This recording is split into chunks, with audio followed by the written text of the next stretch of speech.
In this video, I share my experiences at RV dealerships. Some of them are good and others are not so good. Check it out.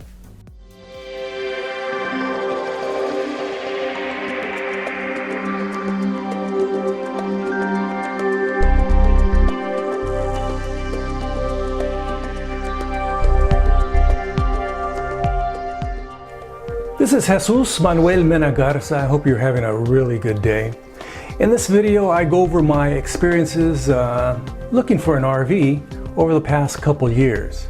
I live in Fort Worth, Texas, and there are a panoply, quite a few RV dealerships here. Everything from Funtown to a Camping World to Motorhome Specialist, which is supposed to be the largest motorhome dealership in the world, and to dealerships in Dallas and Denton and other locations around here. So I visited most of them, and I had a great time. So I'm going to give you some of my experiences so you can learn from my mistakes and from my positive experiences also. So I'm going to give you a couple rules here as I go along. My number one rule in understanding when you purchase a house, when you purchase a car, a truck, when you purchase furniture, when you purchase a motorhome or a travel trailer, anything, is the salesman's not your friend. That's the number one thing you have to understand. They may smile at you, they may make some jokes, they may look interesting and have a good story, but the number one rule to understand is to keep that relationship professional, and they are not your friend. Some people who are business people, own businesses and work for large companies know how to deal with people like that. They deal with them on a constant basis. But a lot of other people, working class folks that are, doing regular jobs, aren't into understanding what these people are like and what they're capable of. They're good at manipulating you, the consumer, to do what they want to do, okay? But you don't want to do what they want to do. You want to do what you want to do. If you want RV A and they want to sell you RV Z, that's not a good idea. They can say, hey, A is not in stock, but we got Z, and that's a wonderful, wonderful recreational vehicle. I really like it. If you've done all your research, if you want A, get A, okay? Just get A. If it's not from them, get it from somewhere else. There's RV dealerships all across the country. Okay?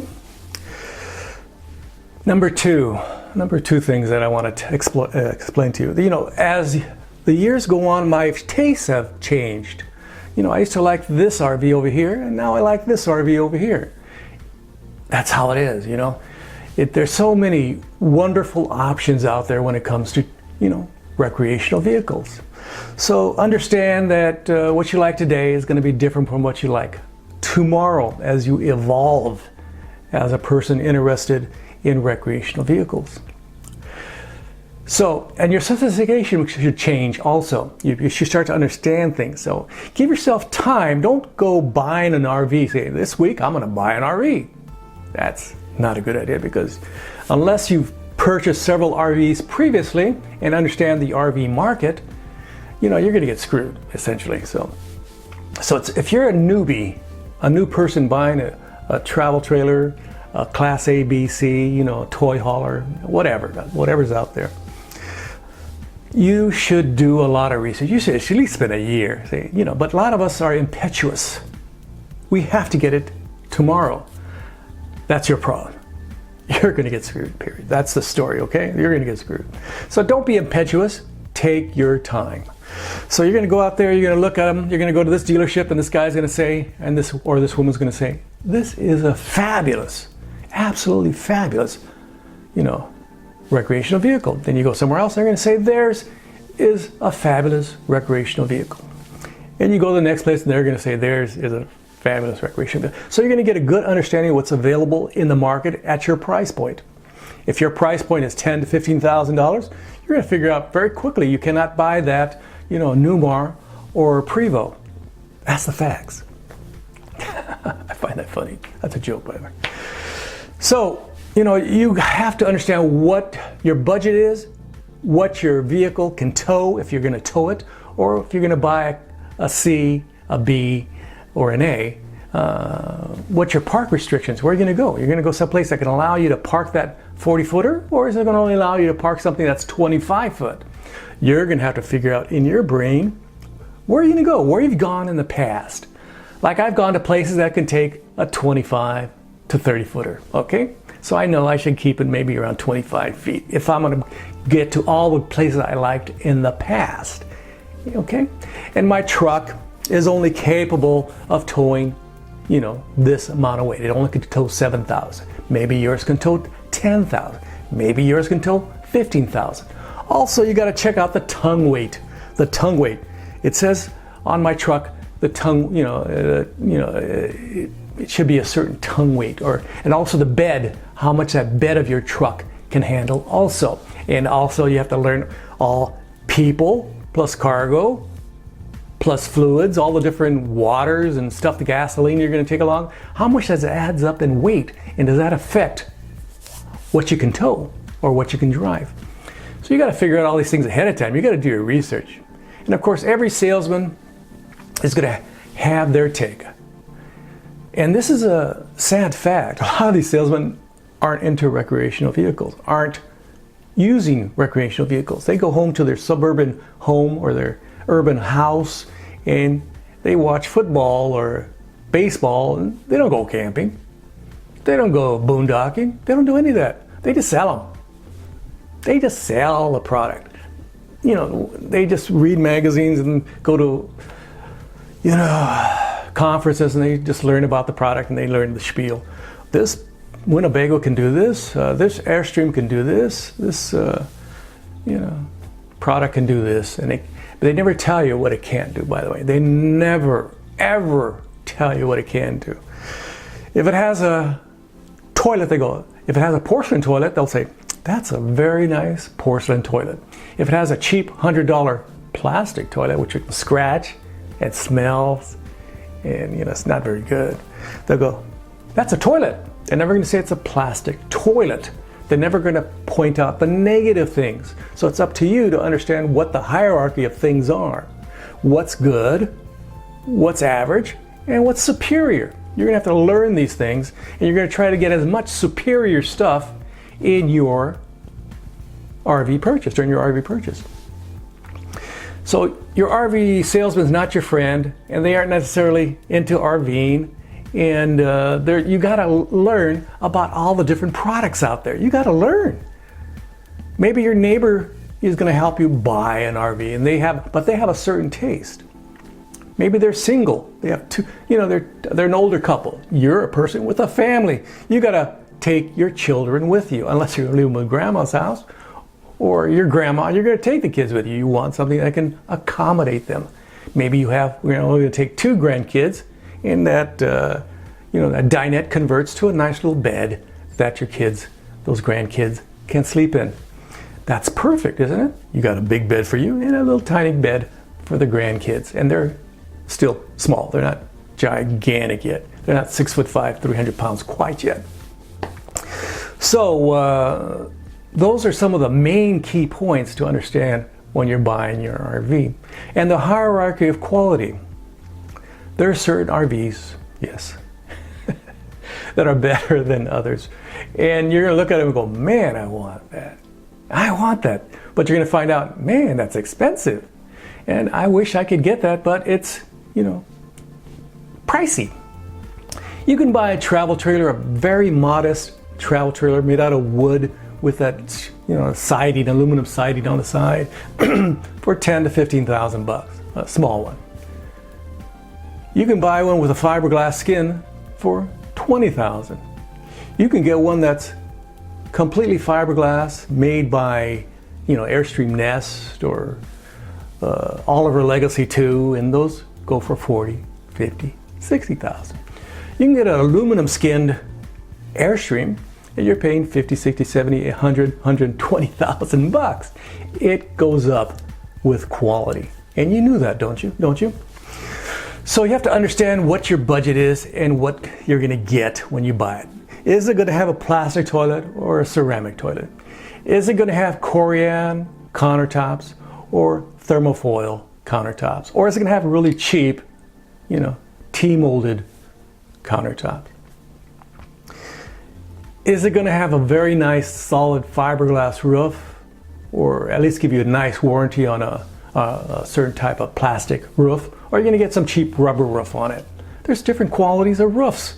And what sort of warranty are you going to get with this product? Is it going to be 1 year, or is it going to be 2 years? Some different manufacturers back their products a little bit more. And of course, the RV dealership, I've dealt with all kinds of RV dealerships in Texas, everywhere from Lubbock to Amarillo to Dallas to Denton to Fort Worth to Claiborne, and all these towns that sell RVs around here. And of course, I've been RV dealerships in LA and San Francisco Bay also. And they're all very different. The salesman, the number one rule in understanding a salesman, all he cares about is selling an RV. He doesn't really care. Most of them, 90% of them don't care if you, are going to get the best RV possible at the best price. They don't care about that. They want to just make a sale. And a lot of salesmen pride themselves in getting the maximum price for that RV. They really strive to get the maximum price, the maximum profit, because they'll make the maximum commission. If they discount it, typically, they'll make less commission. So what's their motivation? They want to sell it to you at the highest price possible, really high, full retail if possible, and they don't want to give you any discounts. So it's good to comparison shop and also understand what you get after the sale. Are you going to get your propane tanks full? Are you going to get a battery free? Are you going to get an inspection for free? I contacted a Winnebago dealership in Houston just last week, and they told me they were going to charge me for the inspection. They were going to charge me for the battery. They were going to charge me to fill the propane tanks. Typically, you should get that for free. You mean to make sure that actual RV is in working order, you're going to charge me? You're going to say, let's go walk around. I'm going to charge you $200 to look at this RV and give you the orientation. That's screwed up, huh? So what should you get when you buy an RV? You should get, again, typically, unless you get a bare bones deal, you go, my Lord, this RV I got for $15,000, the other one was $20,000, and I'm gonna have to pay an extra $1,000 for all these other goodies. That's a good deal, as long as they're apples and apples, not apples and oranges. So you may want to do that. You may. But you should get free propane, a battery, you should get a free inspection, you should get a free orientation, and you should get it all free. You shouldn't have to pay for anything. If you want, of course, they're going to try to sell you a hitch of some type or other items. It's up to you if you want those things. They're going to try to sell you a backup camera, stuff like that. They're going to try to sell you they're going to spray the interior furniture with a protectant that'll last at least a year. They're going to sell you every kind of gizmo and BS they're going to get. And of course, you're going to talk to one salesman, then another salesman, and another salesman, and then another salesman. After a week passes by, not really, after a day passes by, you're going to be tired of selling. You're going to go, whatever you say, I want. So don't get stuck in that environment. Know what you want and stick to it. You've bought cars. I bought, dozens of cars over my lifetime. I've bought several homes over my lifetime. And you learn to deal with salesmen. I am 66 years old. I am no longer 18 and stupid. It took me a while to get a little bit smarter. I've gotten a little bit smarter over the last 50 years. A little bit. Thankfully, experience has taught me not to get totally screwed. Okay?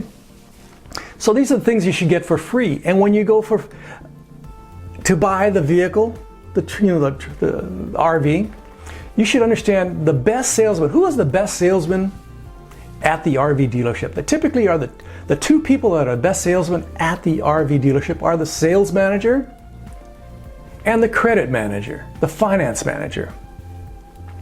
So the sales manager will say, he comes in the last part of the deal and goes, yeah, you should buy that RV. It is the best RV in the universe. And from God to me to you, you should buy it. Okay? You should buy it.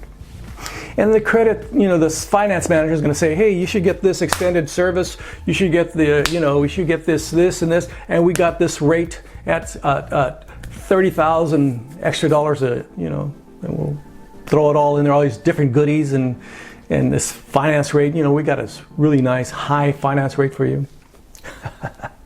They're ready to screw you if you're stupid. And of course, what are you? You're not stupid, you're smart. So you got all these deals. These are the things I've learned over the last couple of years. So what do you pay for? What do you got to pay for when you buy an RV? The only things you're going to pay for is the RV, the sales tax, maybe $100 documentation tax, and tax, title, license. That's it. You don't have to buy an extended warranty. You don't have to buy that spray that they put over the fabric to protect it for 1,000 years. You're not going to pay for this and that.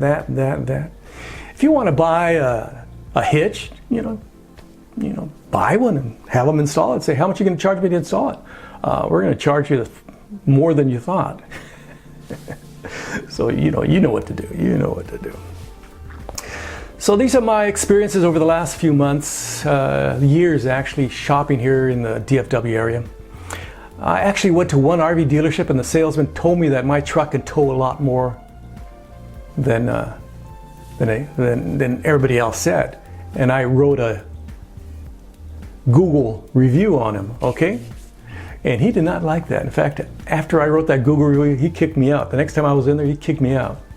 I don't know why those folks at Holiday got so mad at me.